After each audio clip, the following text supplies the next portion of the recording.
7 years ago, my parents looked me dead in the eye and told me I was a complete liability. They said I was not smart enough to amount to anything, let alone pursue a career in science. They wrote my older brother, Harrison, a check for $150,000 to cover his prestigious pre-med tuition and living expenses. Then, my father slid a crumpled piece of paper across our expensive granite kitchen island toward me. It was not a check. It was a job application for a night shift janitor position. He told me they were not going to waste a single dime on a degree I would inevitably fail out of. Fast forward to today. My father was sitting in his expensive leather armchair, swirling his aged scotch, reading a highly respected medical journal about a breakthrough targeted cancer treatment. When his eyes scanned the top of the page and landed on the lead researcher's name, his hand started shaking so violently that the heavy crystal glass slipped from his grip, shattering on the hardwood floor and spilling his expensive drink everywhere. He scrambled for his phone, dialed my mother, and with a pale face and a trembling voice, he said, "That is her name. That is really her name."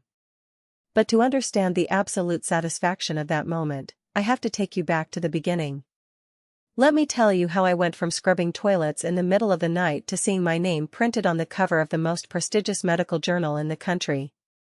I am Valerie. I am 25 years old now, but when this nightmare started, I was just 18. I grew up in a wealthy, picturesque suburb of Boston. From the outside, my family looked like something cut straight out of a lifestyle magazine catalog. My father, Gregory, was a high-powered corporate lawyer. My mother, Barbara, spent her days organizing charity galas and gossiping at the country club. And then there was my brother, Harrison. Harrison was 2 years older than me and was the undisputed golden child of the family. According to my parents, the sun rose and set on Harrison. He was handsome, charismatic, and knew exactly how to manipulate them into giving him whatever he wanted. I, on the other hand, was the family scapegoat. I was quiet, deeply interested in chemistry, and terribly socially awkward. I spent my time reading textbooks while Harrison spent his time crashing expensive cars that my parents quietly replaced. The disparity in how we were treated was not subtle. It was the defining feature of our household. The boiling point happened during a family dinner celebrating Harrison's acceptance into a top-tier pre-med program. Aunt Martha was there, pouring another glass of wine and practically drooling over Harrison's supposedly bright future. She kept patting his shoulder, calling him the future doctor of the family, the one who would carry on the family legacy of greatness. Then, she looked at me from across the table, her eyes filled with pity and barely concealed disdain. She asked what my little backup plan was, since I obviously did not have Harrison's natural intellect. I swallowed my pride, looking down at my plate, and said I had been accepted into the State University's science program. Before I could even finish my sentence, my mother let out a sharp, theatrical sigh, complaining about how exhausting it was to watch me set myself up for disappointment. I just sat there, gripping my fork, trying to make myself as small as possible in my own home. The very next evening, I decided to finally ask for help. I was not asking for a free ride. I had worked part-time jobs all through high school, saving every single dollar I made. But I needed a co-signer for my student loan to cover the rest of my freshman year tuition. It required zero money up front. Just a signature. I walked into the kitchen. The smell of roasted lamb and expensive red wine filled the air. My father was sitting at the island, writing out a massive check. Harrison was leaning against the marble counter, sipping sparkling water and looking incredibly pleased with himself. My father ripped the check from the book and handed it to Harrison. It was for $150,000. My father proudly declared it was to make sure Harrison could focus purely on his studies without the stress of financial burdens. I took a deep breath, clutching my student loan application, and stepped forward. I placed the application on the counter next to my father's empty plate. I quietly asked if he could just sign the guarantor section. I promised I would make all the payments myself. My father did not even pick up the pen. He looked at the document, then looked up at me with eyes so cold they could freeze water. He pushed the application back toward me, letting it flutter off the counter onto the floor. He told me, in a low, terrifyingly calm voice, that I was a liability. He said I belonged at the bottom, and that they would not fund my inevitable failure. He actually looked me in the eye and said science was for people with sharp minds, not for someone as mediocre and unremarkable as me. I felt the blood rush out of my face. I looked over at my mother, desperately hoping she would intervene. Instead, she was casually wiping down the stove with a microfiber cloth. Without even making eye contact with me, she said she only wanted what was best for me. She told me I should stop trying to force myself into places where I did not belong. She said it was embarrassing to watch me try to compete with Harrison. Then, my father reached into his briefcase. He pulled out a crumpled piece of paper and threw it directly at my chest. It bounced off me and landed next to my loan application. I looked down. It was an application for a night shift janitor position at a commercial cleaning company. He told me to fill it out. He said manual labor was honest work for people who could not handle intellectual pursuits. Harrison let out a short, cruel laugh. He picked up his massive check, folded it neatly, and slid it into his pocket. He patted my shoulder as he walked past me, telling me not to worry, and that maybe I could clean his clinic one day when he became a famous surgeon. I stood there in the perfectly lit, perfectly clean kitchen, feeling completely shattered. The people who were supposed to protect me had just gleefully stomped on my entire future. I did not scream. I did not cry in front of them. Crying only gave them ammunition.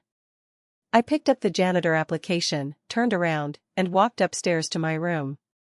My chest felt tight, like someone was sitting on my lungs. The sheer toxicity of the environment was suffocating me. Once the door was locked, I put on my running shoes. I snuck out the back door into the freezing autumn night. I started running. I ran hard. I ran through the dark, winding streets of our wealthy neighborhood, past the massive houses and manicured lawns that felt like a prison. I ran for 10 straight miles. With every step, the burning pain in my lungs started to replace the aching pain in my heart. Running was my therapy. It required endurance, discipline, and an ability to push through the pain. Those were things Harrison never possessed. He quit everything the moment it got difficult. I realized right then, under the flickering glow of a street lamp, that I was going to have to rely solely on my own endurance. I was entirely on my own. I walked back into the house around 2 in the morning. The house was dead silent. I pulled 2 large duffel bags from my closet and began shoving my life into them. I packed my clothes, my science textbooks, and the lockbox containing the meager savings from my part-time jobs. I left all the expensive jewelry and dresses my mother had bought me for her country club events. I stripped my bed, leaving the room looking as hollow and empty as I felt. I did not leave a dramatic note. There was no point. They would only twist my words to make themselves the victims. Before the sun even came up, I quietly opened the front door, stepped out into the crisp morning air, and closed the door behind me for good. I walked 3 miles to the bus station carrying those heavy bags, leaving behind my wealthy family, their toxic gaslighting, and the golden child who was destined to drain them dry. I had absolutely nothing but the clothes on my back and a burning, white-hot anger that would soon become my greatest weapon. Within a week, I was living in a reality completely alien to the one I grew up in. I rented a tiny, cramped room in a rundown apartment complex on the industrial outskirts of the city. The wallpaper was peeling, the radiator hissed loudly all night, and the single window looked out over a brick alleyway. But it was mine. No one could walk in and tell me how useless I was.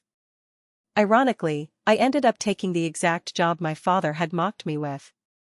I needed money immediately, so I swallowed my pride and got hired by a commercial cleaning contractor. I was assigned the night shift at a massive biomedical research facility, a grueling 2-hour bus ride from my tiny apartment. My shift started at 10 at night and ended at 6 in the morning. My job was to clean the heavily trafficked laboratories, empty the biohazard waste bins, and mop the endless miles of white linoleum floors. The physical toll was brutal. Within the first month, the harsh industrial cleaning chemicals had burned the skin on my hands, leaving them cracked and constantly bleeding. My back ached permanently from lugging heavy mop buckets up and down the service stairs. The worst part, however, was the profound invisibility.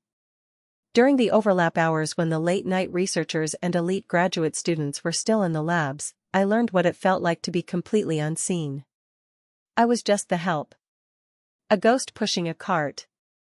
Brilliant minds in crisp white coats would look right through me, carrying on conversations about molecular biology and cellular regeneration as if I were just another piece of furniture. It stung to be so close to the world I desperately wanted to be part of, yet separated by an invisible, impenetrable wall of status and class. But as I scrubbed the floors on my hands and knees, wiping away the grime, I made a silent vow. I was going to break through that wall. Amidst the exhausting nights and the smell of industrial bleach, I found an unexpected lifeline. His name was Marcus. Marcus was an older gentleman, a military veteran who had been working as a janitor at the facility for over 15 years. He had a slight limp and a tough exterior, but he noticed everything. During our break times in the cramped, windowless supply closet, Marcus would share his thermoses of black coffee with me. He saw the way my eyes lingered on the complex chemical equations and cellular diagrams left on the laboratory whiteboards. He saw me reading thick, heavy chemistry textbooks under the dim light of the break room while eating cheap ramen noodles. He told me endurance was the key to any battle. He taught me how to pace myself physically so I would not collapse from exhaustion, and more importantly, he taught me how to protect my mind from the crushing weight of being at the bottom. One night, around 3 a.m, I was cleaning the main organic chemistry lab. The lead graduate student, a notoriously arrogant guy who treated the cleaning staff like dirt, had left a massive, complex structural formula on the main whiteboard. He had drawn a large, frustrated question mark next to a synthetic pathway that was clearly failing. I stopped mopping. I leaned on the handle of my mop and stared at the board. I knew exactly what was wrong. He had completely miscalculated the electronegativity of a crucial bond, causing the entire reaction to break down. Without thinking, I put down my mop. I picked up a dry erase marker. My hands, rough and calloused from the harsh cleaning chemicals, trembled slightly as I approached the board. In small, neat handwriting, I corrected the equation. I adjusted the pathway, adding the missing catalyst step that stabilized the reaction. Then, I quickly erased the evidence of my interference, threw the marker down, grabbed my mop, and practically ran out of the room before anyone could see me. The next evening, when I arrived for my shift, the atmosphere in the building was incredibly tense. Marcus pulled me aside immediately, his face serious. He told me there was a major incident in the main lab. I walked into the hallway to find the arrogant graduate student yelling at the facility manager, with Dr. Callahan standing nearby. Dr. Callahan was the head of the oncology research department.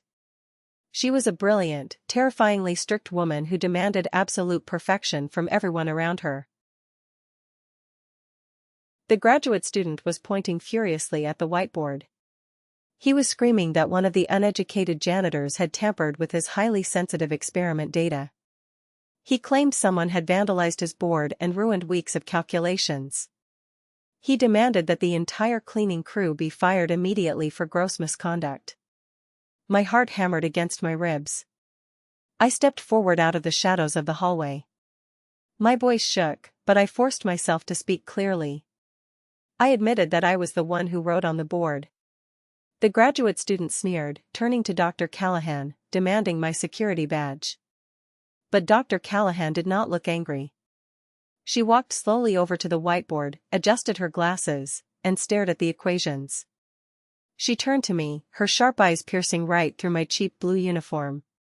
She asked me, in a very quiet, dangerous voice, to explain exactly why I altered the formula. The graduate student tried to interrupt, but Dr. Callahan held up one finger, silencing him instantly. I took a deep breath. I walked up to the board and pointed to the exact molecular structure. I explained the flaw in the methodology. I detailed the electron transfer process and why the original catalyst was failing under the specified temperature constraints. I spoke for 5 straight minutes, citing specific thermodynamic principles. When I finished, the room was dead silent. The graduate student was staring at me with his mouth slightly open, his face flushed bright red. Dr. Callahan looked from the board, down to my cracked, chemical-burned hands, and then up to my eyes. She turned to the graduate student and bluntly informed him that not only had he been wrong for 3 weeks, but the janitor had just elegantly solved the problem he was too blind to see. She dismissed the student and the manager. Once we were alone in the hallway, Dr. Callahan crossed her arms. She asked me why a girl with a mind like a steel trap was mopping floors at 3 in the morning. I told her the short version of the truth. I told her I was completely cut off, that my family believed I was a liability, and that I was saving money to pay for community college. Dr. Callahan looked at me for a long time. Then, she made me an offer that changed the entire trajectory of my life. She said I could keep my cleaning job to pay my rent, but she was granting me full, unrestricted permission to audit her advanced biochemistry lectures during the day, entirely for free. If you are enjoying this story, please hit that like button, subscribe to the channel, and leave a comment with the name of the city you are living in right now. Every single comment helps the video reach more people. Thank you so much. The next 3 years were the hardest, most punishing years of my entire existence. My life became an unrelenting cycle of extreme endurance. My schedule was brutal. I worked the heavy manual labor night shift from 10 to 6 in the morning. I would sleep for maybe 3 hours, then take the bus to the university campus to sit in the back of Dr. Callahan's advanced lectures. I was officially enrolled in community college courses online, knocking out my general education requirements while illegally soaking up Ivy League level knowledge for free. I lived on cheap black coffee, instant noodles, and sheer, unadulterated willpower. To keep my sanity intact, I kept running. On the weekends, when I was not completely dead on my feet, I would run 15 miles through the city.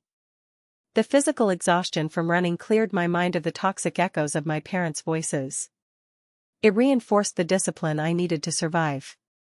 During this time, I took all the necessary legal steps to completely emancipate myself from my parents. I severed all financial and legal ties, ensuring they could not claim me as a dependent on their taxes while throwing me to the wolves. Dr. Callahan proved to be a harsh but incredible mentor. She did not coddle me. She pushed me harder than anyone else in her lab. By the end of my 3rd year, I had maintained a flawless 4.0 grade average at my community college. Armed with glowing letters of recommendation from Dr. Callahan, I applied to the state university's highly competitive accelerated biochemistry program. Not only was I accepted, but I was awarded a full-ride academic scholarship. I finally quit my job as a janitor.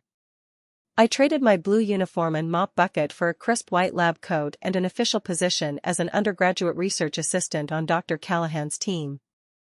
I had finally broken through the invisible wall. While I was bleeding over textbooks and scrubbing chemical stains out of linoleum floors, Harrison was living an entirely different reality. I occasionally heard updates through the grapevine, mostly because Aunt Martha could not resist posting glowing, boastful updates on social media, which Marcus, who had figured out how to use a smartphone, would occasionally show me just to make me laugh.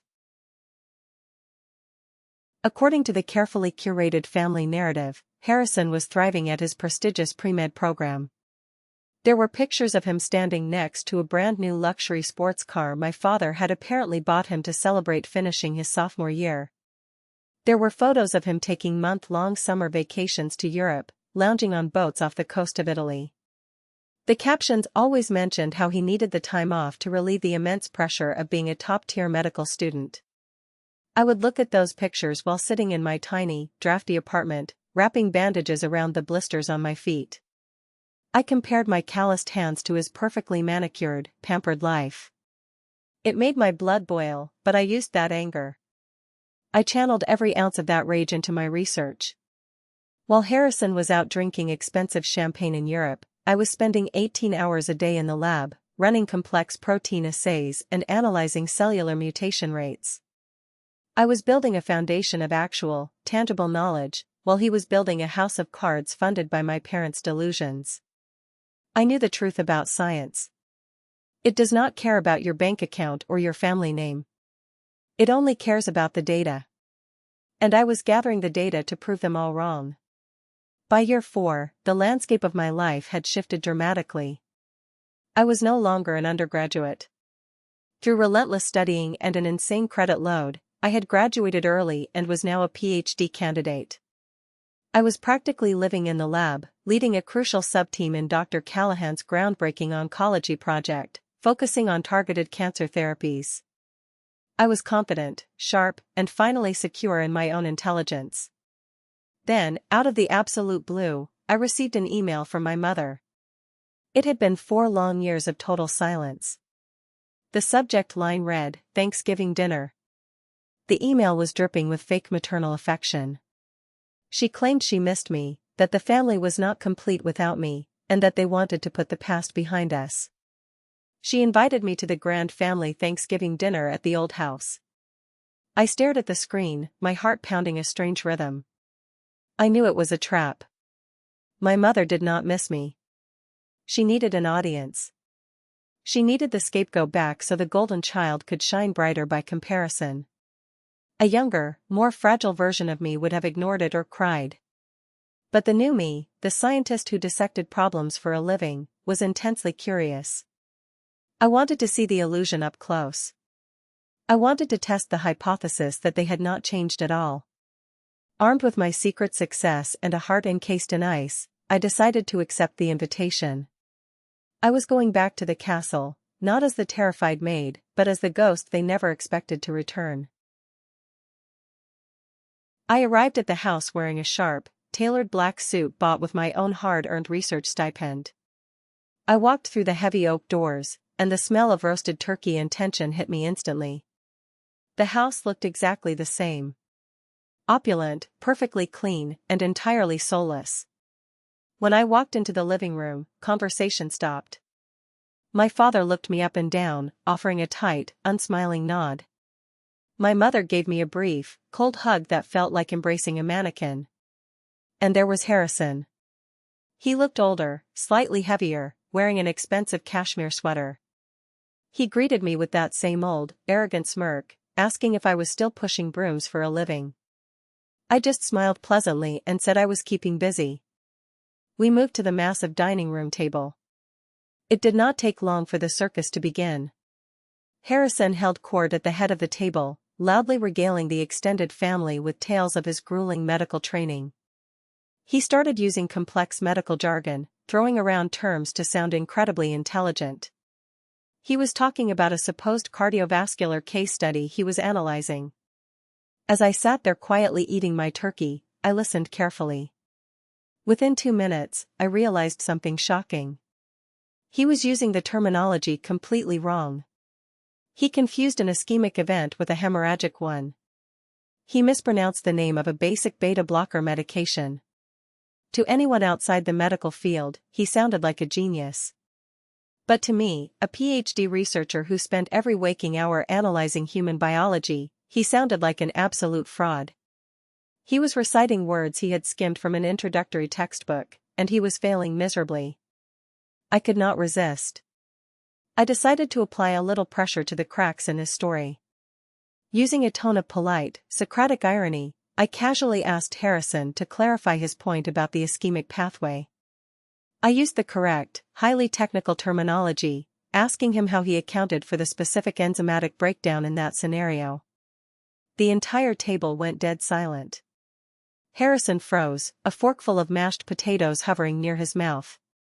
The arrogant smirk vanished, replaced by a look of sheer panic. He blinked rapidly, beads of sweat suddenly appearing on his forehead. He stammered, trying to double down on his incorrect use of the terms, but he kept tripping over his own words. He was cornered, and he knew it. Before he could completely collapse, my father slammed his fist on the table, making the silverware jump. His face was red with fury. He pointed a finger directly at me, his voice booming across the room. He accused me of being a bitter, jealous failure trying to embarrass my brilliant brother. My mother chimed in immediately, her voice shrill, telling everyone that I was just a lowly janitor with a massive chip on my shoulder, desperately trying to sound smart. They viciously attacked my character, my intellect, and my life, completely ignoring the fact that Harrison had just humiliated himself. I did not raise my voice. I did not cry. I looked at the two of them, fiercely defending a lie to protect their own egos. I calmly wiped my mouth with a linen napkin, stood up from the table, and said, "Enjoy your dinner." I walked out of the house, feeling incredibly light. I knew for an absolute fact that Harrison's life was a complete fabrication, and I was going to find out exactly how deep the rot went. 6 months passed. I was deep into the final stages of my dissertation and needed to submit a massive packet of paperwork for a high-level government clearance related to my research funding. The only missing piece was my original, certified birth certificate, which I knew was locked in a fireproof filing cabinet in my father's home office. I knew their schedules perfectly. I knew my parents would be at a charity golf tournament all afternoon on a Tuesday. I drove to the house, parked down the street, and used the spare key hidden under the stone planter that they had never bothered to change. The house was quiet and empty. I walked straight into my father's heavy mahogany office. I easily picked the simple lock on the filing cabinet, a trick Marcus the janitor had taught me years ago when we kept losing the keys to the supply closets. I found my birth certificate quickly. But as I pulled my file out, a thick, unlabeled manila folder caught my eye. It was jammed hastily into the back of the drawer. My curiosity over Harrison's bizarre performance at Thanksgiving got the better of me. I pulled the folder out and opened it. Inside was a stack of official letters and transcripts from Harrison's university. I started reading. My jaw slowly dropped. The truth was worse than I had ever imagined. Harrison had never made it past his second year. The transcript showed a devastating string of failing grades and incomplete courses. And then, there was the final, official letter from the dean of the medical program. It was a formal notice of academic dismissal. Harrison had been permanently expelled for gross academic dishonesty, having been caught repeatedly plagiarizing lab reports and cheating on exams. He had been kicked out over 3 years ago. All that money. The $150,000 check. The luxury cars. The European vacations. It had all been funded by my parents under the delusion that they were supporting a medical prodigy. In reality, Harrison had been living a lie for years, draining their bank accounts to fund his lavish lifestyle while pretending to go to classes. Suddenly, I heard the heavy front door open downstairs. I heard my father's loud, booming voice complaining about the weather. They had come home early. I stood in the center of the office, holding the expulsion letter in my hand. I did not run. I waited. A moment later, my father walked into the office, freezing when he saw me. He saw the open cabinet, and then he saw the paper in my hand. The color drained from his face entirely. I held the letter up. I asked him, very calmly, how his brilliant, future surgeon's son was doing. My mother walked in right behind him. When she realized what I was holding, she let out a sharp gasp. I expected them to be devastated. I expected them to finally realize that the son they worshipped was a fraud, and the daughter they discarded was the only honest person in the room. But I underestimated the terrifying power of their toxic delusions. Instead of being angry at Harrison, my father lunged toward me, his face twisted in rage, screaming that I had no right to look through his private things. He snatched the paper from my hand. He did not apologize. He did not break down. Instead, he and my mother immediately began defending Harrison. My father shouted that the university was flawed, that the professors were intimidated by Harrison's natural genius, and that the curriculum was simply too restrictive for a mind like his. My mother glared at me with pure hatred, screaming that I was an evil, vindictive monster who was just trying to ruin her family. They actually blamed me for exposing the truth. I looked at them, truly seeing them for the first time. They were completely, irreparably broken. They would rather live in a comfortable lie than face an uncomfortable truth. I realized I could never fix them, and I no longer wanted to. I smiled, a genuine smile of pure release. I told them they deserved each other. I walked out of that house, leaving them screaming in the study, and I never looked back. I severed all remaining invisible ties that day. I changed my phone number, moved to a highly secure apartment closer to the research facility, and poured 100% of my soul into my work. 3 years later, when I was 25, the defining moment of my career arrived.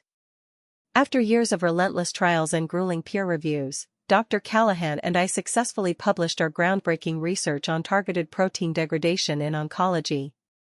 It was a massive leap forward in cancer treatment. And because of my critical role in solving the foundational chemical structure, Dr. Callahan insisted that I be listed as the lead researcher. My name, Dr. Valerie, was printed in bold black ink on the cover of the New England Journal of Medicine. Which brings us back to the moment in the leather armchair. I found out later from a distant, gossiping cousin that when my father saw the journal, he completely broke down. The realization finally pierced his thick skull. The daughter he threw away like actual garbage, the one he handed a janitor application to, had achieved a monumental scientific breakthrough. Meanwhile, the golden son he had blindly funded was currently living in their basement, 30 years old, unemployed, without a degree, still asking for allowance money. They realized that in their desperate attempt to cultivate a genius, they had nurtured a parasite. And in their cruel attempt to destroy a liability, they had forged a diamond. My mother somehow found my professional email address last week. She has been sending me desperate, groveling messages, begging for a reconciliation dinner. She claims they are so proud of me and that family is the most important thing in the world. So, Reddit, seeing as my parents are now spamming my inbox, begging me to help Harrison get a job in my research facility's mailroom because he supposedly needs a fresh start, am I the jerk for blocking their numbers and mailing them a janitor application instead? Or should I just keep ignoring them forever? Thank you for watching. If this journey of surviving toxic gaslighting and building your own empire resonated with you, please hit that like button and subscribe to ProRevenge. Let me know in the comments if I should have sent that application. I'm Romario, and I will see you in the next story.